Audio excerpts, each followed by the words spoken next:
What's up family Yo Multimedia. Yo Multimedia akkuma beekamu sagantaa babashannansiisoo fi bohaarsoo ta'an qabatee isinii dhiyaateera.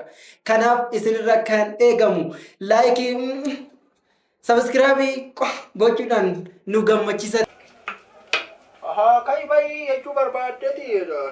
Qophiilee kana dura hiriyaa show campus life fi ogwalaloo isin dhiyaataa turuun ni beekama. Amma immoo qophii haaraa anaa fi jaala kee wajjin akkamitti bakka nagaan dhufte isa wajjin kan waliin bashannannu ta'a. Isinillee akka itti bohaartan abdii qabna. Chaanaalii keenya subscribe like akka jalqabdan abdii qabna. Faana turaadha kan itti bohaarru ta'a. Gara viidiyootti yaadamu. Malee akkuma inni isiniin jedhe maatii warri hin taane subscribe gochuun maatii ta'a. Let's go. Kaayyee Zuuzii. Mina isaan kan mutfalligu. Mina isaan kan mutfalligu. Anaan hundilee. Ikirtaa argillee nama Oromiyaa laatu. Atamka sirree sana. Mina isaan Meemma otoo mana rifeensaa deemtee afaan isaan beektatee akkamitti na tolcheettaan. Amma fakkeenya istaayila kana jala murachuu barbaaddeetta garuu inni afaan Oromoon beeku. Mee akkamitti na tolcheettaan. Jala mulluciin jedhanii. Ask my accountant about that.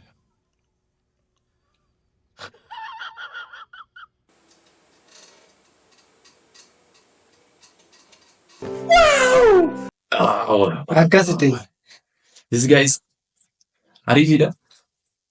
Mee oomishi jirmee akka itti himatu laalame. Ageeroon ibbaalale. Lallabaan saddeeqeeru. Lallabaan saddeeqeeru. Maqaa Yesuusii.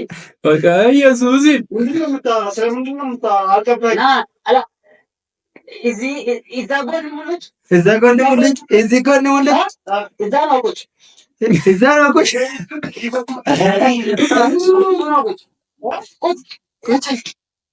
Baqa.